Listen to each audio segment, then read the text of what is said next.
ministros tomam assento e reabre a sessão. No centro da mesa, o excelentíssimo senhor ministro Luiz Roberto Barroso, presidente do STF. Gilmar, ministro Dias Toffoli, ministro Luiz Fux. Cumprimento igualmente os colegas. A imagem, o ministro presidente olha para o monitor na sua frente. André Mendonça, Cássio Nunes Marques e Cristiano Zanin. Dou início a esta sessão de 5 de outubro, de quinta-feira, sessão extraordinária do plenário do Supremo Tribunal Federal. Cabelo agrisalhado. Cumprimento a vice-procuradora-geral da República, doutora Ana presidente do Borges STF. Santos, e peço à senhora secretária que faça a leitura da ata da sessão anterior. Ata da 30ª sessão ordinária do plenário do Supremo Tribunal Federal, realizada em 4 de outubro de 2023. De pé no plenário, presidência do senhor ministro Luiz Roberto Barroso. Presentes à sessão, os senhores ministros Gilmar Mendes, Carmen Lúcia, Dias Toffoli, Luiz Fux, Edson Fachin, Alexandre de Moraes, Nunes Marques, André Mendonça e Cristiano Zanin. Vice-procuradora-geral da República, doutora Ana Borges Coelho Santos. Abriu-se a sessão às 14h14, sendo lida e aprovada a ata da sessão anterior. Não havendo qualquer objeção, declaro a ata aprovada e chamo para julgamento o recurso extraordinário 842-844, procedente de Santa Catarina, da relatoria do ministro Luiz Fux, recorrente ao Estado de Santa Catarina. Recorrida é Rosemary da Silva Martins. Figuram como Amit Curi, o município de São Paulo, o ministro fala segurando a alguns Defensoria papéis. Pública da União, o município de Unai e o Instituto Brasileiro de Direito Previdenciário. É o tema 542 da repercussão geral. Direito de gestante contratada pela administração pública por prazo determinado ou ocupante de cargo em comissão, demissível ad nutum, ao gozo de licença, maternidade e estabilidade provisória. Portanto, direito de gestante contratada temporariamente ao gozo de licença, maternidade e estabilidade provisória. A papeleta que documenta o que já aconteceu no processo registra, na sessão de ontem, o seguinte: após a leitura do relatório e a realização das sustentações orais, o julgamento foi suspenso. Falaram pela recorrida o doutor Hélio Augusto Gomes dos Santos Júnior, pelo amicus curiae Defensoria Pública da União, o doutor Ramon Tabosa de Moraes e Córdova, defensor público federal, e pela Procuradoria-Geral da República, a doutora Ana Borges Coelho Santos, vice-procuradora-geral da República. E, portanto, eu agora passo a palavra ao ministro Luiz Fux, que participa por videoconferência, para que Sua Excelência profira o seu voto. Muito boa tarde, ministro Fux, prazer em lhe falar. Muito boa tarde, presidente Luiz Roberto Barroso. Primeiramente, queria cumprimentá-lo pela belíssima comemoração aos 35 anos da Constituição. Luiz Fux, ministro do STF. Todas as orações foram magníficas. A imagem, o ministro fala por videoconferência. Tão importante, principalmente para nós que exercemos a Ao fundo da jurisdição imagem, livros em constitucional. prateleira. Queria saudar também Sua Excelência, Procuradora-Geral da República, doutora Ana, e os eminentes pares aqui presentes, na pessoa da nossa decana ministra Carmen Lúcia. O senhor presidente já tinha feito o relatório, Vossa Excelência acaba de destacar qual o tema objeto da repercussão geral, então eu peço licença para iniciar a leitura do voto. A controvérsia posta refere-se à aplicação do direito ao gozo de licença maternidade e à estabilidade provisória à trabalhadora gestante, independentemente do regime jurídico de trabalho aplicável e da natureza precária do caso. E se ressaltar que o tema não é novidade para este tribunal. Diversos foram os julgamentos colegiados envolvendo a questão em ambas as turmas do Supremo Tribunal Federal. Contudo, ante a ausência do caráter vinculante atribuído a essas decisões, volta-se a debatê-lo agora sob o manto da repercussão geral. Antes que se passe a análise da matéria, forçoso fixar algumas premissas teóricas acerca do tema, notadamente dos direitos fundamentais da trabalhadora gestante, das implicações da contratação temporária do cargo comissionado, da preponderância da proteção à maternidade na colisão principalmente dos princípios e da jurisprudência quanto ao tema. Ao final, considerando o delineamento da controvérsia, eu já adianto a conclusão no sentido de garantir à trabalhadora gestante o direito ao gozo de licença-maternidade e à estabilidade provisória, independentemente do regime jurídico aplicável, se contratual ou administrativo, e da natureza do cargo exercido, seja em cargo em comissão ou contratação por termo determinado nos termos dos artigos da Constituição Federal, que aqui eu cito como fundamento da decisão.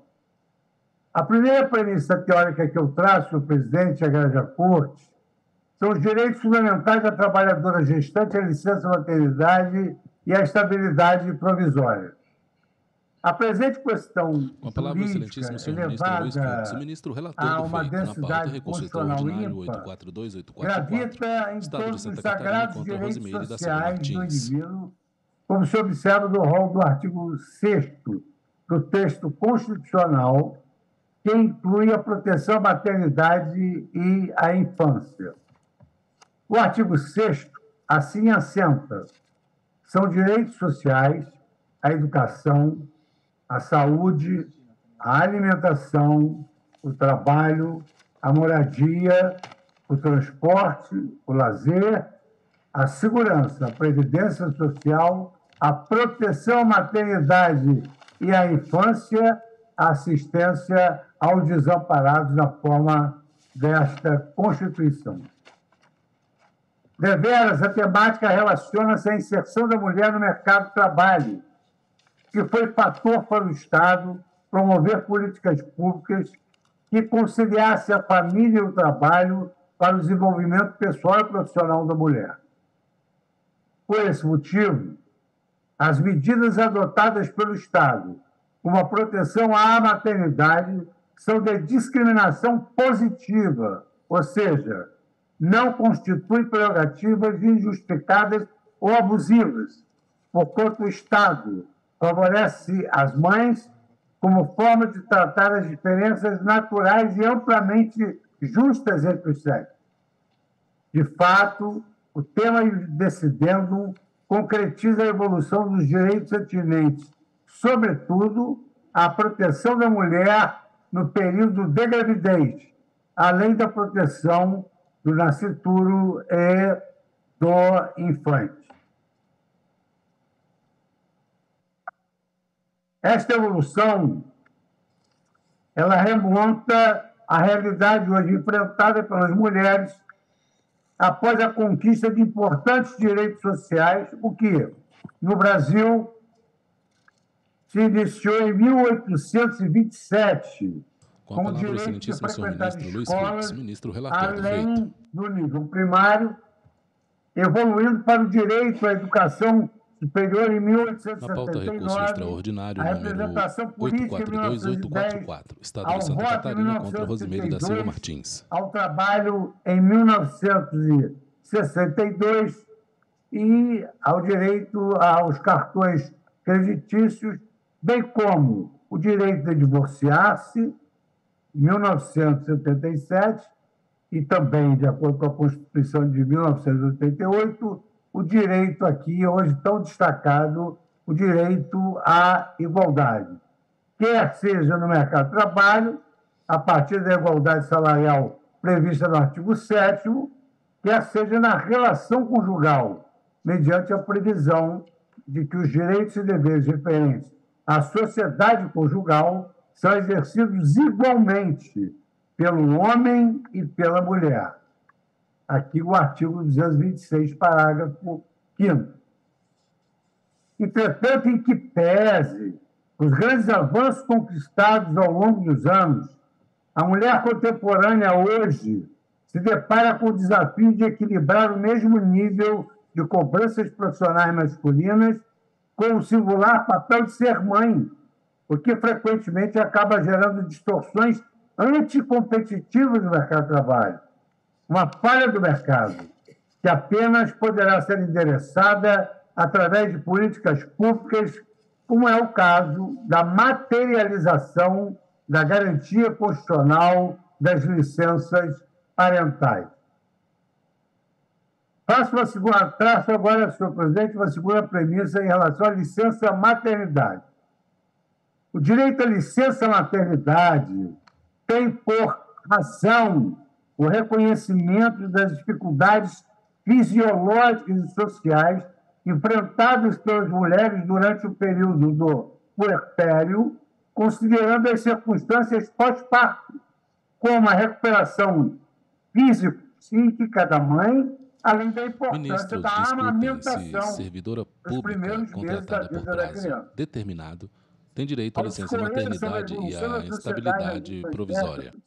Recurso extraordinário 842-844, no Estado de Santa Catarina, contra Rosimile da Silva Martins. Nos últimos anos foram realmente espetaculares e transformadores do mundo, e também inesperados e imprevisíveis, de sorte que a sociedade deve agasalhar de forma justa a evolução social e trabalhista das salutares e importantíssimas conquistas das mulheres. A proteção à maternidade e à infância, em nível constitucional no Brasil, teve sua origem apenas com a Constituição de 34, que também previu, em favor das gestantes, o descanso antes e depois do parto, sem prejuízo da manutenção do salário e do emprego, o que constava nesta carta no artigo 121, parágrafo 1º. Especificamente em relação à licença maternidade, a primeira legislação de alcance nacional a contemplá-la foi a consolidação das leis do trabalho, CLT de 1943, na qual se estabeleceu o período de 84 dias e o custeio pelo empregador, o qual implicava, no tocante a essa última, restrição às mulheres no mercado de trabalho. A fim de evitar esse tipo de discriminação, houve recomendação da Organização Internacional do Trabalho, por força do item 4º, item 8 da Convenção 103, 1952, ratificada pelo Brasil em 1965, que, em hipótese alguma, deve o empregador ser tido como pessoalmente responsável pelo custo das prestações devidas às mulheres que ele emprega, pois, caso contrário, seria uma condição desfavorável à contratação de mulheres, o que culminou na solução de custear tais prestações através de um sistema de seguridade social. Apesar de subscrita pelo Brasil, essa norma de direito internacional somente teve eficácia social conferida com o advento da Lei 6136 de 74. A partir de então, não apenas se assegurou prazo de afastamento em virtude da maternidade, a época, 12 semanas, como também se estipulou para que os salários do período de afastamento ficariam sob o encargo da Previdência Social, artigo 71 da Lei 8.213.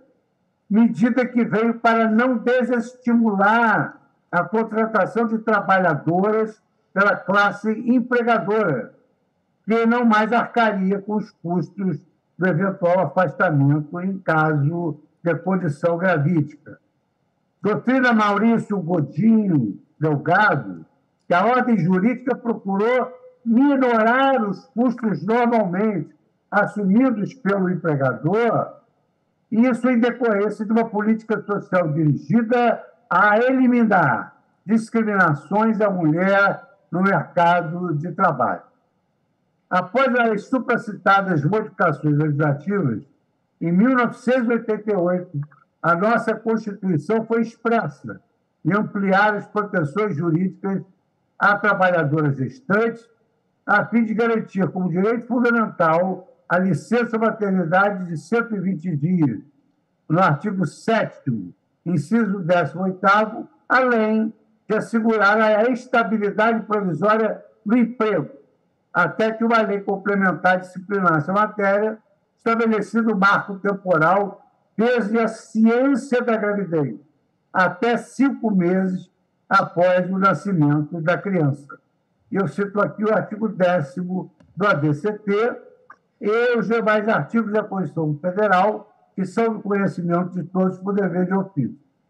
Por conseguinte, ao estabelecer a licença gestante ou licença maternidade como um direito disponível relativo ao repouso remunerado, o Constituinte de 1988 impôs importantíssimo meio de proteção, não só à mãe trabalhadora, mas, sobretudo, ao nascituro, como uma maneira de proteger a unidade familiar, artigo 226 da Constituição Federal, e também como um modo de assegurar a assistência das necessidades essenciais da criança pela família, pelo Estado e pela sociedade.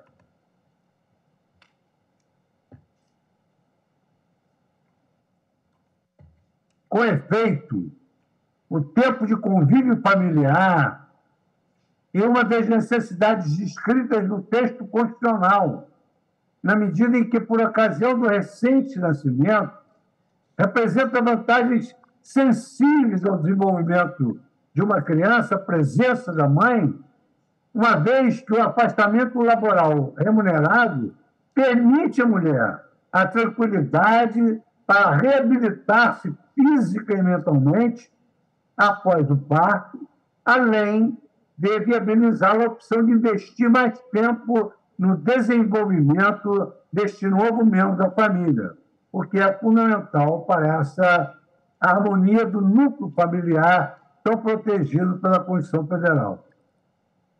Não por acaso, o psicanalista e psiquiatra austro-americano René Spitz, na sua obra O Primeiro Ano de Vida, condicionou a presença da mãe, mediante pequenas ações e gestos, como fator indispensável ao estímulo ao bebê, especialmente no início da vida, em que as mães são absolutamente imprescindíveis, pois carregam consigo a tarefa de proteger a continuidade de ser do bebê. E cito aqui a obra. Oportuno ressaltar ainda à Igreja Corte que, segundo especialistas, o pós-parto é reconhecido como período em que a mãe se encontra em maior vulnerabilidade ao surgimento de adoecimento mental. E como a sua saúde é fundamental ao bem-estar do recém-nascido, ela precisa de toda assistência nessa fase, para que disponha de condições físicas e emocionais para atendê-lo. A psicóloga Maria Cecília Schettino explica que o contato com a mãe estimula as conexões neurais no cérebro do bebê, que faz com que o bebê se sinta seguro, acolhido e amado, condições para que uma inteligência emocional venha a trazer consequências positivas por toda a sua vida. Por outro lado, no documentário do Geographic National, O Cérebro de um Bebê Precisa de Amor para se Desenvolver, nesse documentário foi possível verificar que as crianças que recebiam mais atenção e cuidado em casa tinham a tendência a um QI mais alto e eram muito mais estimuladas em nível cognitivo, mercê de obterem melhores resultados em tarefas de linguagem, bem como as que se beneficiavam de educação mais afetuosa e se saíam muito melhor em testes conhecidos como testes de memória. Para se ter uma ideia do impacto da licença maternidade na família e na sociedade, ao analisar dados de 17 países A OCDE, em cooperação com outros órgãos, apontou a correlação de programas de licença de maternidade, vejam os senhores, e o declínio da taxa da mortalidade infantil. Mais recentemente, um grupo de pesquisadores dos Estados Unidos e do Canadá realizaram uma ampla revisão literária de estudos empíricos que investigaram os impactos de políticas de licenças parentais no bem-estar familiar, incluindo a saúde da mãe e da criança, a ampliação da participação das mulheres no mercado de trabalho e o crescimento econômico, analisando um amplo leque de países dos mais diferentes níveis de desenvolvimento. E aqui, senhor presidente, eu cito inúmeros estudos anglo-saxônicos e de diversos países. Para concluir, que, à luz desse programa, quase dos 300 mil nascidos vivos em 20 países de baixa e média renda, esse programa revelou que a cada mês adicional de licença maternidade remunerada, houve uma redução de aproximadamente 7,9 mortes infantis por 1.000 nascidos vivos, considerando um intervalo de confiança de 95%, ou seja, demonstrando que a extensão na licença parental pode refletir de forma concreta em uma redução relativa de aproximadamente 13% na mortalidade infantil. Outro dado marcante, dentre os resultados apresentados nessa pesquisa, foi o fato de que essa redução na mortalidade ficou mais pronunciada nos casos associados a cuidados parentais, como infecções e problemas respiratórios.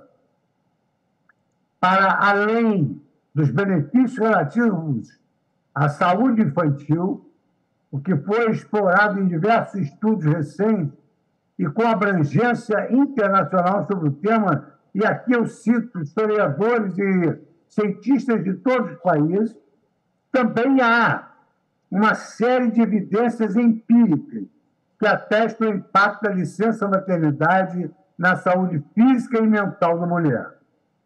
Por exemplo, o estudo da Associação para a Maternidade e a Saúde das Crianças na China, conduzido por um professor chinês, analisou que uma amostra de 296 mulheres chinesas, coletando questionários após o primeiro, o terceiro e o sexto mês pós-parto, havendo concluído que a depressão pós-parto ocorreu em aproximadamente 27,5% das mulheres sem licença maternidade remunerada, em comparação a 8,5% daquelas que tiveram acesso a essa licença. Além da depressão, também foram analisados os níveis de ansiedade dos pacientes, enquanto o grupo que não teve acesso à licença maternidade remunerada apresentou uma prevalência de 37,9% de ansiedade pós-parto, sendo certo que esse percentual caiu para 19,5% entre as mulheres que tiveram acesso a esse recurso. Ora, o resultado destes estudos demonstra que a proteção à maternidade não decorre apenas das circunstâncias jurídicas de estar ela prevista expressamente na Constituição Federal como um direito, mas da realidade natural de que ela representa não somente a própria preservação da espécie humana, como também uma responsabilidade adicional que recai desproporcionalmente sobre as mulheres.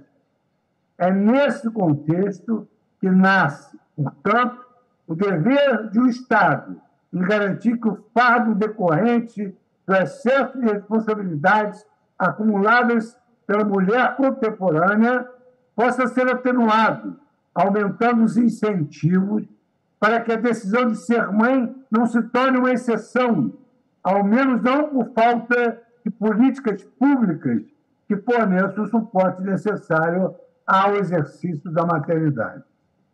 A licença maternidade, uma das políticas públicas mais importantes na consecução deste objetivo, ostenta como visto uma dimensão verdadeiramente plural, ou seja, recaindo sobre a mãe, o nascituro e o infante, além de proteger a própria sociedade. Assim, pode-se dizer que esse direito social, conforme bem destacou a notável Defensoria Pública da União, no documento de folha 46, essa licença irradia-se ao longo de todo o texto constitucional, na proteção do mercado de trabalho da mulher, incluindo também uma proteção previdenciária e assistencial, além da previsão de aplicação de percentual de recursos públicos destinados à saúde na assistência materno-infantil, conforme dispõe o artigo 227, parágrafo 1º, inciso 1º da Constituição Federal. Para além de sua previsão constitucional, importa também ressaltar o tratamento conferido por este tribunal quando do exame da ADI 6327, que foi conhecida como a DPF, relatou Sua Excelência, o vice-presidente ministro Edson Fachin, plenário de 7 de novembro de 2022. Naquela oportunidade, se entendeu que em situações nas quais os bebês necessitam de internações mais longas, como os prematuros, o marco inicial da licença maternidade e do salário maternidade é a da alta hospitalar da mãe ou do recém-nascido, ou o que ocorrer por último, na hipótese de internações que excederem a 2 semanas. A conclusão unânime deste colegiado, portanto, foi de que não existiriam critérios racionais ou constitucionais que justificassem o encurtamento do período de licença durante a fase em que a mãe ou o bebê estivessem alijados do convívio da família. Também, no julgamento do recurso ordinário 778-889, da relatoria de Vossa Excelência, nosso presidente, ministro Luiz Roberto Barroso, da Justiça de 10 de março de 2016, tema 782, da sistemática da repercussão geral, prevaleceu o entendimento de que a legislação não poderia instituir prazos diferenciados. Na pauta, recurso extraordinário número 842844, Estado de Santa Catarina contra Rosimeire da Silva Martins. Com a palavra, o excelentíssimo senhor ministro, relator do feito, ministro Luiz Fux. Familiar constitucionalmente protegido. Em caso, um raciocínio semelhante merece ser adotado, uma vez que tantas evidências empíricas quanto à relevância constitucional da matéria apontam para a necessidade de que o direito à licença maternidade não seja restringido apenas às servidoras públicas, mas também possa abranger empregadas seletistas, nos termos do artigo 7º, porquanto a natureza plural ostentada pela licença maternidade requer que, ao decidir sobre o tema, sejam considerados os interesses da mãe, do nascituro, do infante e de toda a nossa sociedade. Passo agora, senhor presidente, ao item 2, ao item da garantia temporária de emprego e do cargo comissionado. A denominada garantia temporária de emprego, termo mais adequado à expressão legal estabilidade provisória, o qual caracteriza o direito de permanência no emprego até contra a vontade do empregador, excluídas as hipóteses legalmente previstas, trata exatamente de temas relevantíssimos sob o ângulo legal e constitucional. Nada obstante, tem a Lei 6136, dado um Ministros salto discutem se importante servidora na pública proteção à contratada por prazo maternidade, ao determinado prever que o tem salário direito à licença maternidade maternidade e à passasse a ser arcado estabilidade pela provisória. Previdência Recurso Social, extraordinário a gestante 842-844, permaneceu sem Estado de Santa garantia do Catarina contra emprego, Rosimeire o da que Silva vem a Martins. ocorrer exatamente com a Constituição Cidadã de 1988, sendo proporcionada a segurança jurídica a trabalhadoras gestantes até o fim do lapso temporal de 5 meses após o parto. Nestes termos, a dispensa irregular suscita a reintegração da trabalhadora gestante ao trabalho durante o período da estabilidade ou a percepção de verbas rescisórias e contratuais. Nesse sentido, pode-se dizer que a estabilidade provisória relaciona-se à dignidade da vida da mulher, à dignidade da pessoa humana, em vista de que tal amparo abrange não apenas a subsistência da empregada gestante, como também a vida do nascituro e o desenvolvimento sadio do bebê em seus primeiros dias de vida. Desse modo, por se tratar de direito constitucional fundamental, a norma que prevê a estabilidade provisória deve ser interpretada de forma que sua efetividade prática reste amplamente garantida. Sobre o tema, vale ressaltar a decisão do nosso Supremo Tribunal Federal, no âmbito do julgamento do RE 629053, tema 497 da sistemática da repercussão geral, que a gravidez anterior à dispensa sem justa causa é requisito suficiente para assegurar à trabalhadora o direito à estabilidade, independentemente de prévio conhecimento da própria mulher ou de comunicação do empregador. Naquela oportunidade, assentou a Igreja Corte que o desenvolvimento da gravidez no ato de emissão não afasta a responsabilidade do empregador pelo pagamento da indenização relativa ao período de estabilidade, tendo em vista a proteção da maternidade e da criança. Redação do acórdão do ministro Alexandre de Moraes, plenário publicado em 27 de 2 de 2019.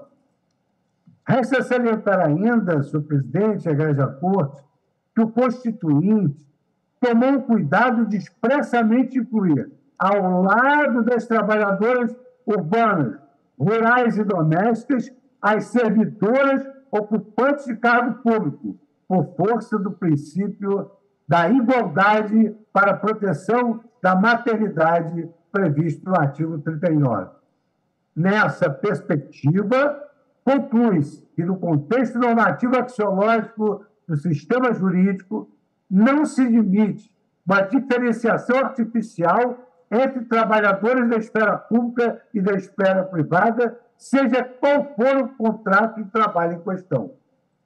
Na administração pública, os agentes administrativos normalmente ocupam cargos públicos, cujo regime jurídico é legal, disciplinado por um estatuto e ligado por uma função, com atribuições públicas definidas em lei, e os empregados públicos, cujo regime jurídico aplicável é o contratual regido pela CLT.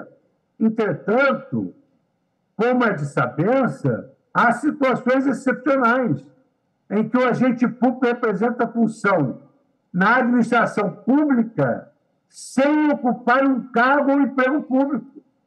De acordo com a atribuição constitucional no artigo 37, inciso 9, é possível a contratação por tempo determinado para atender a necessidade temporária de excepcional interesse público, sendo o agente público, nesse caso, um mero prestador de serviço. Tal agente é o que possui contrato temporário com a administração pública, podendo desempenhar funções semelhantes a de um ocupante de cargo público, a fim de substituir pessoal regular e permanente, ou então acrescer serviços extraordinariamente. Assim, pode-se dizer que a relação jurídica dos servidores temporários da administração pública, apesar de não ser genuinamente estatutária, ostenta caráter administrativo, uma vez que sua contratação é regulada por lei, que disciplina entre as partes um contrato de direito administrativo. O seu turno, o cargo em comissão, também denominado cargo de confiança, está submetido à livre nomeação e exoneração ex officio, vale dizer, demissão ad nutum. A provisoriedade do cargo, o qual prescinde de concurso público, porque é envolto na fidúcia especial, fica na dependência apenas da confiança da autoridade nomeante, segundo ressalva e incerta no inciso 2º do artigo 37 da Constituição da República, uma vez que o requisito básico para a nomeação é de natureza simplesmente subjetiva, arraigada aos cargos de direção, chefia e assessoramento, como prevê a Constituição. E aqui eu cito a obra de Andressa Crislaine Ruiz, Garantia Provisória de Emprego à Servidora Pública, revista TRT 18, Goiânia, o volume e as páginas aqui indicadas. Consequentariamente, tanto os servidores contratados temporariamente pela administração pública, quanto aqueles ocupantes exclusivamente de cargos comissionados, desempenham função de caráter eventual e precário, mediante regime jurídico especial, regulamentado por lei da entidade federativa. Apresentados esses conceitos, há de se analisar a possibilidade de coexistência dos princípios garantidores da maternidade e o princípio da supremacia do interesse público no tocante ao direito da licença maternidade e da estabilidade provisória à servidora gestante não efetiva. E aqui, então, eu passo a esse tópico da supremacia do interesse público e a sua coexistência com os princípios que consagram a proteção constitucional à maternidade. O ordenamento jurídico deve ser compreendida com base nos princípios da unidade e da coerência. É essencial para a hermenêutica jurídico-constitucional vislumbrar o complexo normativo como uma estrutura íntegra, amparado hierarquicamente em princípios constitucionais que objetive a justiça e a equidade. É premissa primordial, portanto, interpretar os dispositivos legais e constitucionais de forma conjugada com o complexo normativo integrante. As palavras do ministro Eros Grau: não se interpreta a Constituição em tiras, aos pedaços, mas sim no seu todo, e cito a obra em que Sua Excelência, cuja cadeira sucedia, menciona esse texto utilizado inúmeras vezes pelos integrantes da Corte. Em caso, as normas constitucionais relativas ao direito à licença maternidade e à estabilidade provisória da gestante não podem ser interpretadas fora do contexto social. O relatório do excelentíssimo senhor ministro Luiz Fux, ministro do STF. Na pauta, recurso extraordinário número 842-844, Estado de Santa Catarina, contra Rosimeire da Silva Martins. Proteção à maternidade, à vida e à integridade física e psicológica materno-infantil. Esses grupos de princípios, ambos muito caros ao desenvolvimento do país, devem, portanto, ser coerentes entre si, com o resto do ordenamento constitucional e também com a realidade observável, como verbo e graça, fatores sociais e fatores econômicos. A relevância da proteção à maternidade na ordem jurídica vigente impõe ao intérprete, dentre as diversas alternativas hermenêuticas possíveis, optar por uma interpretação que confira máxima efetividade às finalidades perseguidas pelo texto constitucional. Nesta senda, tolerar a exclusão dessa proteção ao argumento da precariedade dos vínculos com a administração pública vai de encontro aos objetivos nobres constitucionalmente destacados. Nessas circunstâncias, a ausência de reconhecimento dos direitos gestantes pelo poder público não pode comprometer a efetividade constitucional, na medida em que, segundo a arguta análise do professor lusitano José Joaquim Gomes Canutilho, a constitucionalização dos princípios fundamentais tem um relevante significado jurídico. Por um lado, eles assumem força normativa constitucional, dada a superação definitiva das ideias da Constituição como simples complexo de diretivas políticas. E, por outro lado, rejeita a ideia que as normas e princípios constitucionais são meramente programáticos, sem qualquer vinculatividade imediata. Consequentemente, toda a Constituição é direito, toda ela é lei positiva. E todos os princípios nela consagrados possuem alcance jurídico e compartilham da normatividade própria da lei fundamental, o que, aliás, foi o que a Corte ontem concluiu em relação à política penitenciária no belo voto percuiam que a Corte alcançou. A garantia de emprego contra a despedida arbitrária ou sem justa causa tem por objetivo primordial a proteção do nascituro, o que também acaba por salvaguardar a trabalhadora gestante beneficiária das condições materiais protetoras da natalidade. Esta a razão a garantir os direitos sociais, a licença maternidade e a estabilidade no emprego às servidoras ocupantes de cargo em comissão e às trabalhadoras contratadas temporariamente.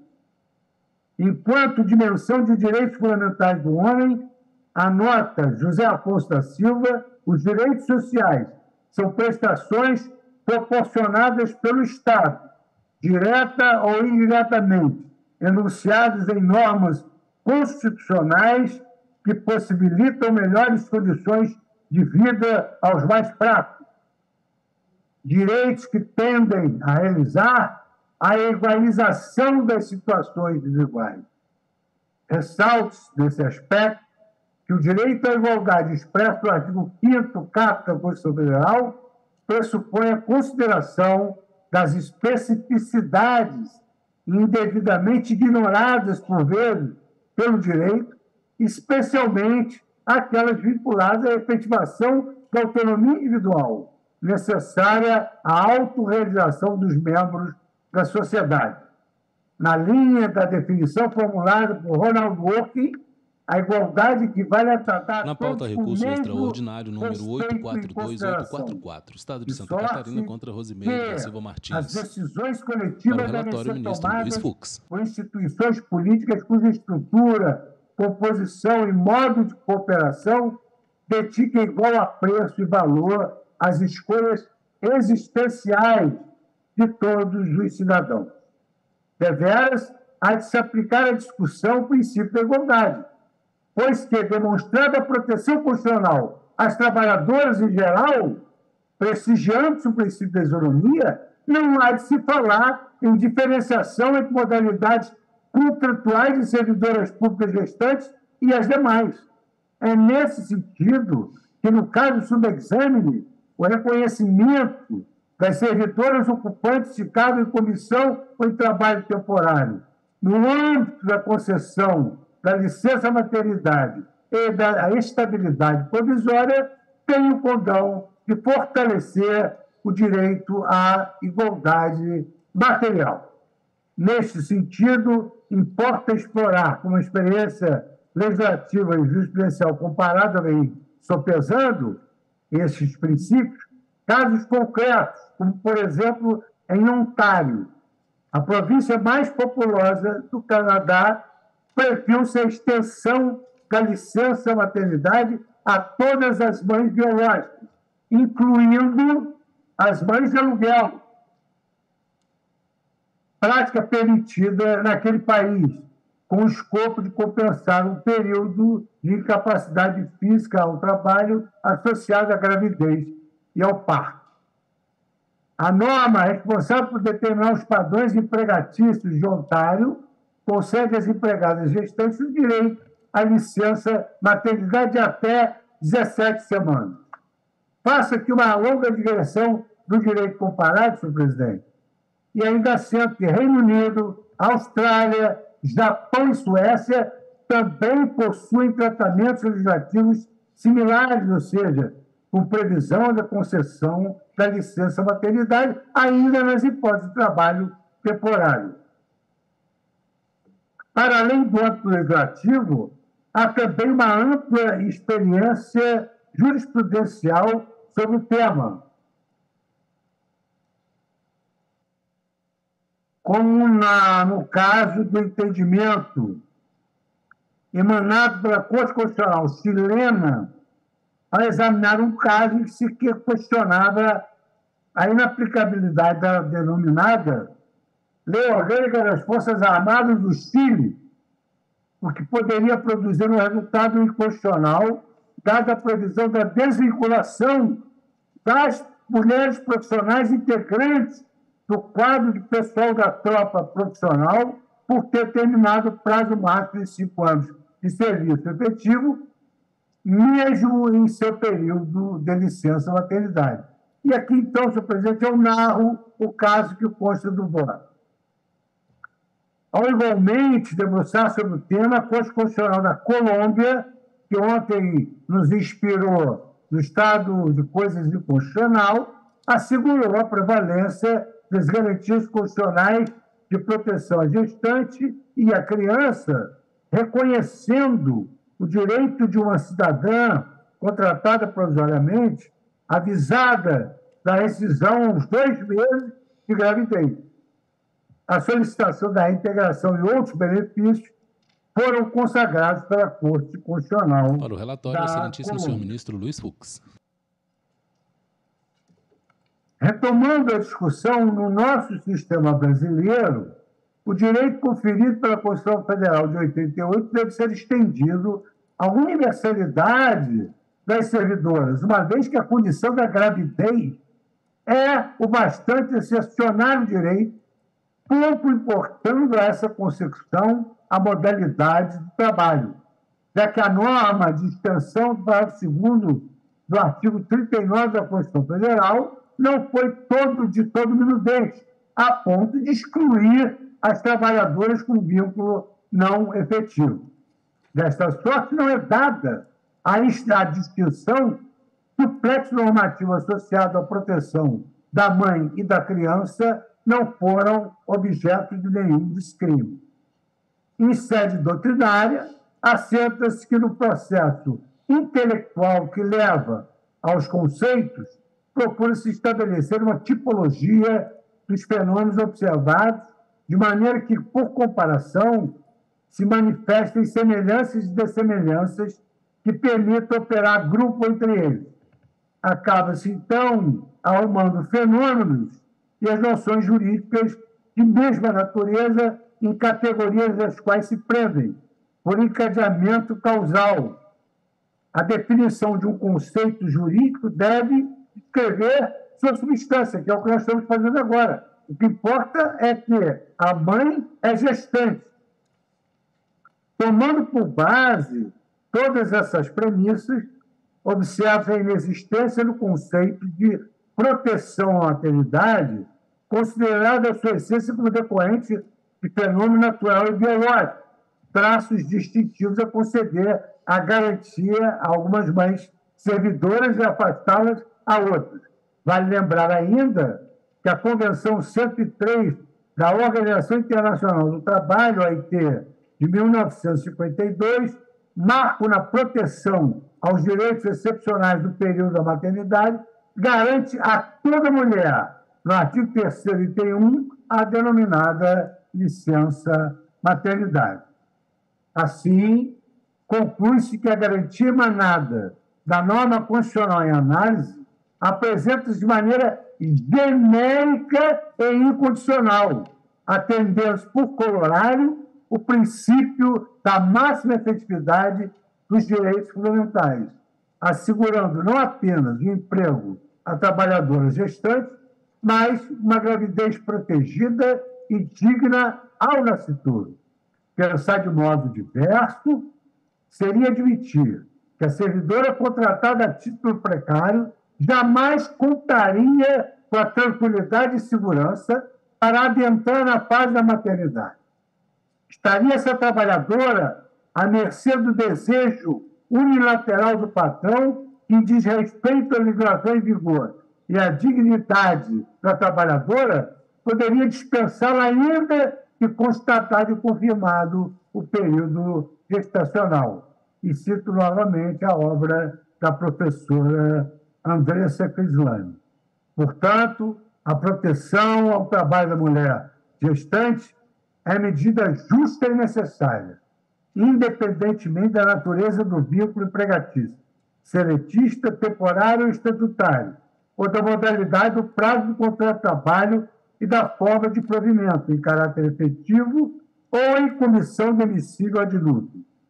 Descabidos, por outro lado, os argumentos no sentido que a estabilidade provisória acabaria por cometer a contratação precária em contrato por prazo determinado. De outro modo, são os efeitos patrimoniais decorrentes da contratação que se estendem, compreendendo o período de gestação e até 5 meses após a data do parto. Isto porque, independentemente da condição da contratada, há uma circunstância superveniente. A gravidez, que somada ao fato de a trabalhadora não ter dado causa ao rompimento do vínculo, resulta na garantia estabilitária por força da própria Constituição Federal.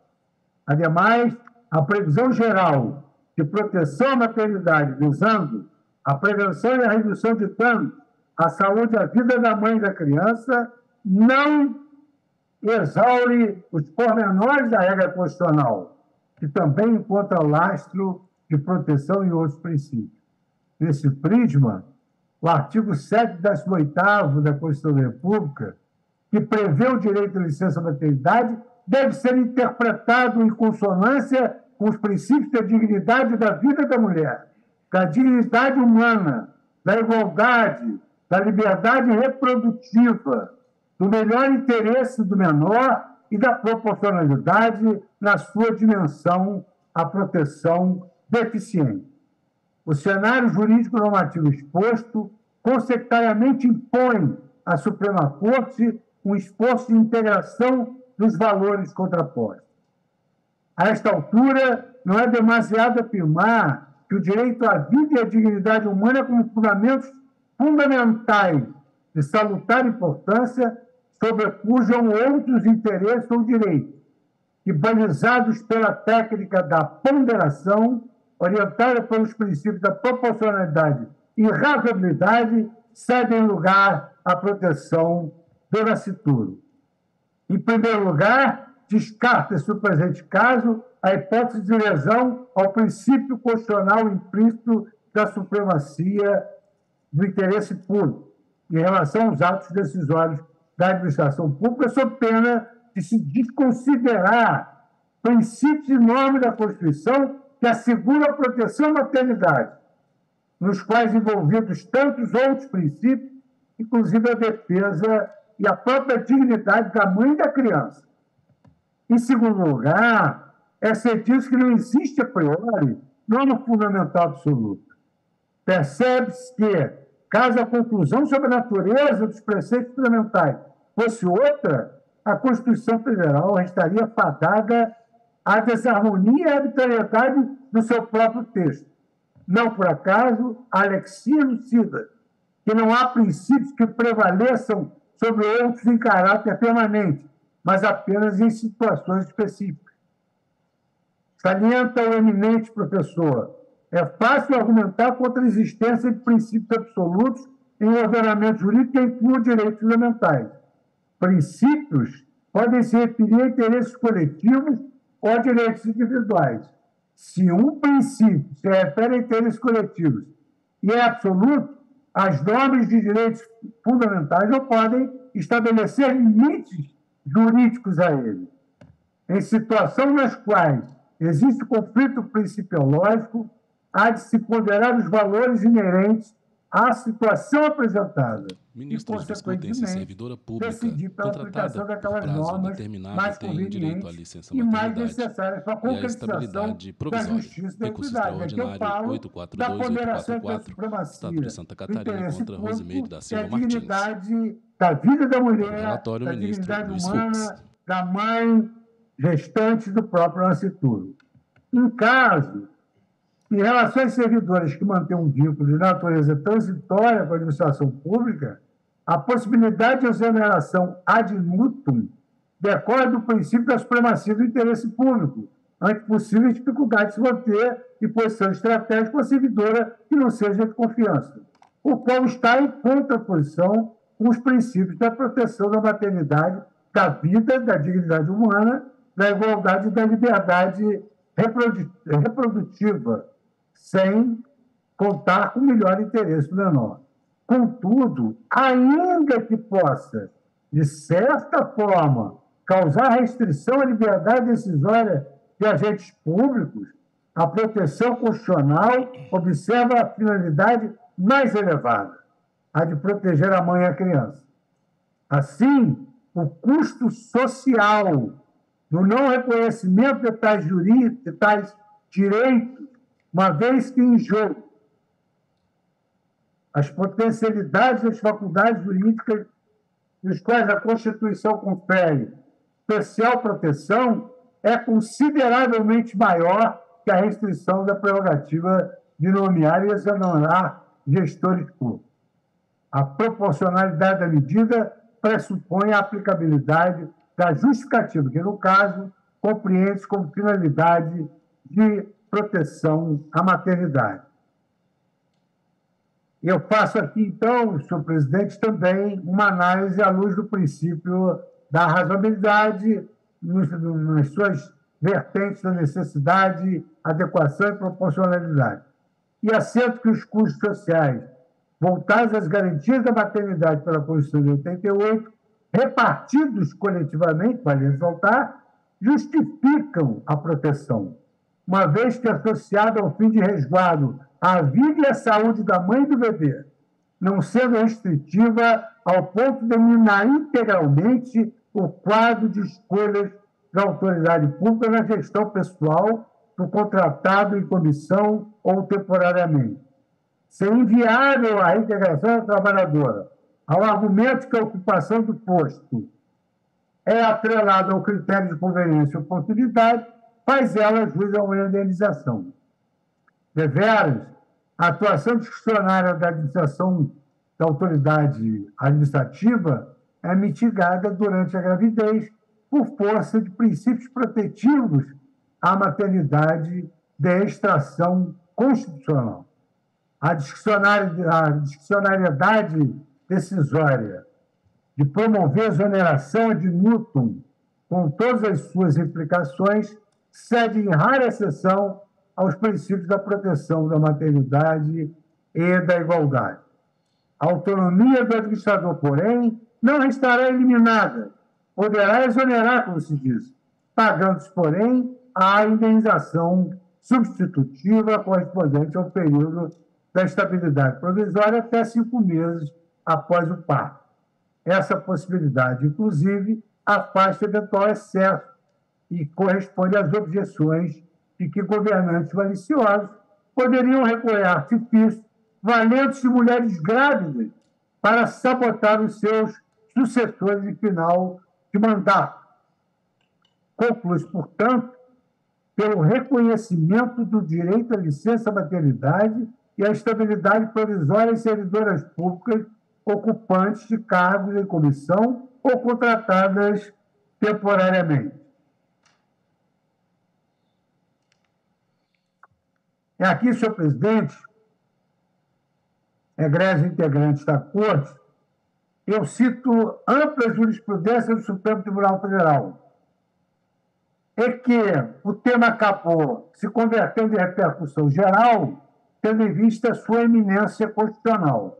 Então, aqui, eu cito, no mesmo sentido, as servidoras públicas e empregadas gestantes, inclusive as contratadas a título precário, independentemente do regime jurídico de trabalho, têm direito à licença maternidade de 120 dias e a estabilidade provisória desde a confirmação da gravidez até 5 meses após o parto.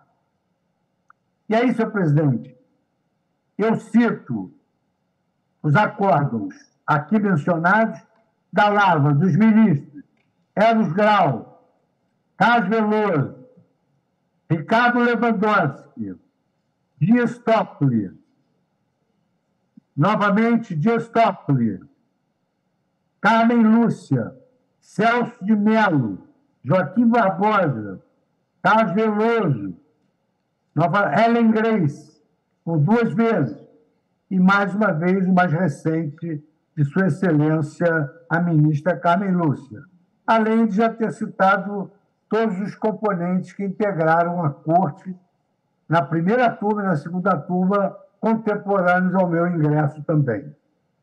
Impôs-se, assim, a observância da jurisprudência da Corte para a resolução da presente questão, no sentido de que as garantias constitucionais de proteção à gestante e à criança devem prevalecer independentemente da natureza de quaisquer vínculos com a administração pública. No caso concreto, como o relatório foi lido antes, pode ter passado despercebido, bem delimitadas essas premissas genéricas objetivas, conforme se pode observar. Na origem, trata-se de uma ação rescisória ajuizada por Rosemary da Silva Martins, com o objetivo de reformar um acordo proferido pelo Tribunal de Justiça do Estado de Santa Catarina, o qual negou provimento à apelação por entender que a dispensa da empregada gestante ao término do prazo do contrato de trabalho não é arbitrária ou sem justa causa. O Tribunal de Origem, ao apreciar a ação rescisória, deu-lhe provimento em julgado que recebeu a seguinte ementa. A jurisprudência do Supremo Tribunal Federal tem entendido que as servidoras públicas, inclusive as contratadas a título precário, independentemente do regime jurídico de trabalho, têm direito à licença maternidade de 120 dias e à estabilidade provisória, desde a confirmação da gravidez até 5 meses após o parto, conforme o artigo 7º, inciso 18º da Constituição da República e o artigo 10º, inciso 2º, da linha B, dos atos e disposições constitucionais provisórias. E o acórdão cita o agravo do instrumento 71.0203 da relatoria de Sua Excelência, a ministra decana Carmen Lúcia. Em face desse acórdão, foi interposto recurso extraordinário pelo Estado de Santa Catarina.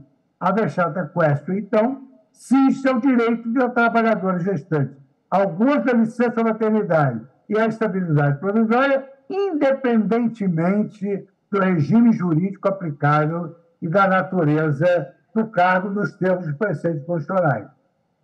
Encaminhando para as 3 prazos finais, em caso, diante de todos os fundamentos expostos, sem razão, o recorrente, o Estado de Santa Catarina, porquanto a decisão recorrida encontra-se em consonância com a Constituição Federal e com a jurisprudência desta Corte. Malgrado conheça do recurso extraordinário, nego-lhe provimento e proponho que o Tribunal afirme a seguinte tese, senhor presidente, que submeto ao escrutínio da Corte. Tese: a trabalhadora gestante tem direito ao gozo de licença maternidade e à estabilidade provisória, independentemente do regime jurídico aplicável, se contratual ou administrativo, ainda que ocupe cargo em comissão ou seja contratada por tempo determinado. É o voto, senhor presidente. Muito obrigado, ministro Luiz Fux, por esse voto alentado numa matéria importante em relação à proteção da maternidade. Ministro Luiz Roberto Barroso, presidente do STF. Na pauta RE 842-844.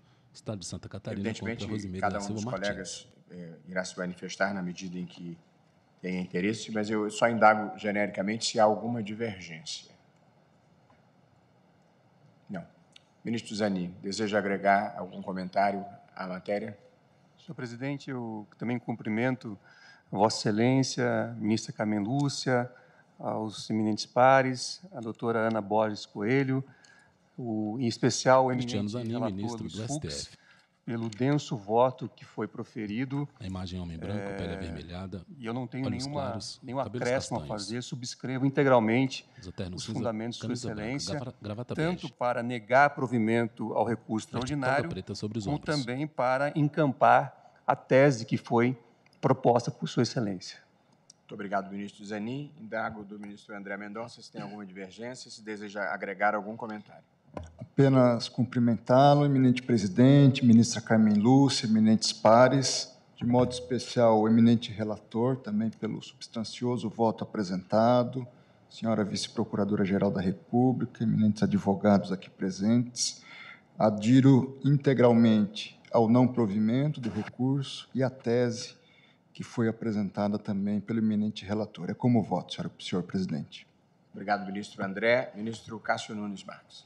Cumprimento Vossa Excelência, presidente, ministro Luiz Roberto Barroso, ministra Carmen Lúcia, meus ilustres pares, vice-procuradora-geral da República, doutora Ana Borges, senhores advogados, demais presentes, meu quase boa noite a todos. Senhor presidente, também não consigo vislumbrar o que eu poderia acrescer ao voto do eminente relator, que aproveito o ensejo para parabenizá-lo pelo voto, pela profundidade e pela sensibilidade. Obrigado, ministro Cássio. Como voto, ministro Alexandre de Moraes, agregando algum ponto? Presidente, cumprimento Vossa Excelência, presidente, ministra Carmen, ministro. Presidente, cumprimento também o eminente ministro relator, ministro Luiz Fux, pelo detalhado voto. E só, presidente, para confirmar que é uma sequência já de vários julgados do Supremo Tribunal Federal, citados pelo eminente ministro Luiz Fux, no sentido de que a proteção constitucional do artigo 6º é a maternidade, em relação à maternidade. E, a partir disso, vários direitos sociais instrumentais para garantir a maternidade. E não há, como o eminente ministro Luiz Fux bem colocou, não há nenhuma razão, nenhuma razoabilidade em afastar essa proteção que é dada aos servidores públicos estáveis também nessa hipótese. Então, presidente, acompanho integralmente o relator. Obrigado, ministro Alexandre de Moraes. Ministro Luiz Edson Fachin. Presidente, eu também tenho a honra de acompanhar Sua Excelência o relator e juntarei declaração de voto. Ministro Luiz Fux, nesse voto percussiente, evidenciou essa travessia do direito à licença maternidade e do benefício previdenciário respectivo para chegar a um direito materno-infantil, portanto, compreendendo a teoria da proteção integral dos direitos da criança e do direito da criança à convivência. É a esteira do voto que tracei, que Sua Excelência também acolheu, portanto, acompanho eminentemente o eminente ministro relator. Obrigado, ministro Luiz Edson Fachin. Ministro José Antônio Dias Toffoli, por videoconferência. Boa noite, ministro. Boa noite, boa tarde, eminente presidente. Cumprimento a todos na pessoa de Vossa Excelência e saúdo o belíssimo voto trazido pelo eminente relator, ministro Luiz Fux, ao qual não tenho nada a acrescentar. Acompanho Sua Excelência. Obrigado, ministro Dias Toffoli. Como vota a ministra Carmen Lúcia. Senhor presidente, cumprimento Vossa Excelência, também pela sessão de comemoração dos 35 anos, que são importantes para o Brasil, como símbolo, como Vossa Excelência diz. Cumprimento todos os senhores ministros, na pessoa do ministro relator, ministro Luiz Fux, senhora vice-procuradora-geral, senhores advogados, especialmente os que assomaram à tribuna, servidores, todos que nos acompanham. Eu farei a juntada de voto escrito, presidente, que tenho sobre a matéria, mas estou acompanhando integralmente, apenas reforçando exatamente o que se disse. O que se protege, neste caso, é a maternidade no sentido da mãe que quer conviver e precisa, e da criança também. Portanto, há uma integração total com a finalidade da norma constitucional, que é de direito fundamental. Eu juntarei o voto, estou acompanhando o relator na negativa de provimento e também na tese. Obrigado. O ministro Gilmar está ausente, justificadamente, num compromisso internacional, e também eu estou louvando o voto detalhado do ministro Luiz Fux, que prestigia a maternidade, a proteção da maternidade, a autonomia da mulher e, sobretudo, a prioridade constitucional que se dá à criança na ordem jurídica brasileira. Ministro Luiz Fux, poderia, por gentileza, reler... eu já tenho aqui. E, portanto, proclamo... antes de proclamar o resultado, eu observo que, por unanimidade, se conheceu e negou provimento ao recurso extraordinário. A tese do ministro Luiz Fux é a seguinte: a trabalhadora gestante tem direito ao gozo de licença maternidade e à estabilidade provisória, independentemente do regime jurídico aplicável, se contratual ou administrativo, ainda que ocupe cargo em comissão ou seja contratada por tempo determinado. Essa é a tese proposta pelo ministro Luiz Fux. Indago se há alguma divergência e, não havendo, fica, então, proclamado o resultado. Senhor presidente. Pois não, ministro Fux. Que aqui está apagado meu microfone e agora me ouvem. Senhor presidente, eu só queria me justificar. Hoje tenho um compromisso, exatamente em razão dos 35 anos da Constituição Federal Brasileira.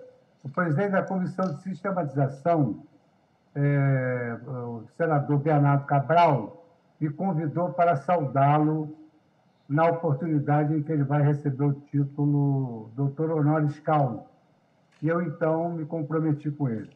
Mas quero dizer a todos que estou longe por isso, mas é que esse momento torna a realidade a palavra de Rui Barbosa na oração aos moços. Quanto mais longe dos olhos, mais perto do coração. Muito obrigado. Obrigado, ministro Luiz Fux, mas Vossa Excelência acompanhou por videoconferência a bela celebração que pudemos fazer aqui na tarde de hoje. Não havendo mais tempo para a inclusão de novos feitos na pauta, eu agradeço a presença de todos. Informo que fizemos uma sessão extraordinária nessa terça-feira para compensar a da próxima quarta-feira, em razão do feriado, de modo que nos encontramos, então, na outra semana com a pauta já divulgada. Grato pela presença de todos, grato aos advogados públicos e privados presentes na plateia.